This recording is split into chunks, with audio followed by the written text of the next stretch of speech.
រស្មីស្រឡាំងនៅលើមេឃាកាយរំអងរាចោមចន្ទ្រាខ្លាចចិនខ្លាចឆ្ងាយច្រានអិនពន្ធនាមើលចុះភូមិបងបង្ហាញស្រីនៅចំពីមុខបងនេះណាស្ងួនគឺផ្កាយកូនមន់ណាចរណៃកាយនេះរៀបធ្លាប់រៀបរំប្រាប់ស្រីថាដូចមេមន់បណ្ដាកូនជ័យតើស្រីនាងចាំបានទេណាអូ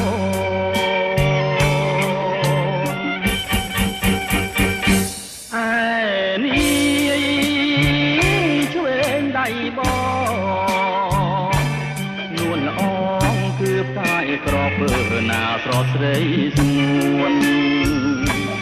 នៅចំភាំងត្រាអូនគឺជាផ្កាយាមនឹងគល់ណាពើពិសេសយប់កាន់តែជ្រៅសន្សើមក៏ធ្លាក់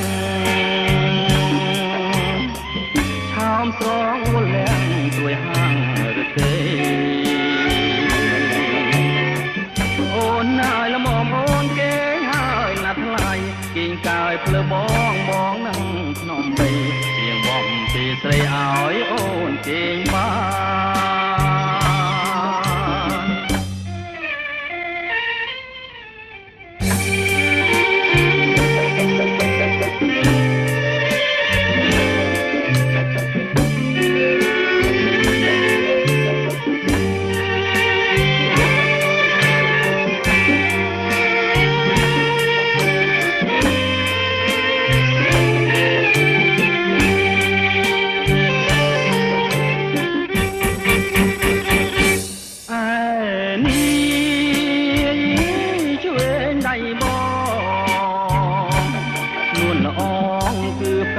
ក្រពើណាស្រស់ស្រីស្ងួននៅចំភាំងត្រាអូនគឺជាផ្កាយាមនឹងគល់ណាពើពិសេសយប់កាន់តែជ្រៅសន្សើមក៏ធ្លាក់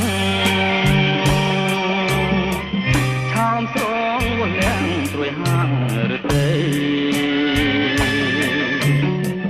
អូនណាយល្មមអូនគេងហើយណាត់ថ្លៃគេងកាយភ្លើបងបងនឹងភ្នំបី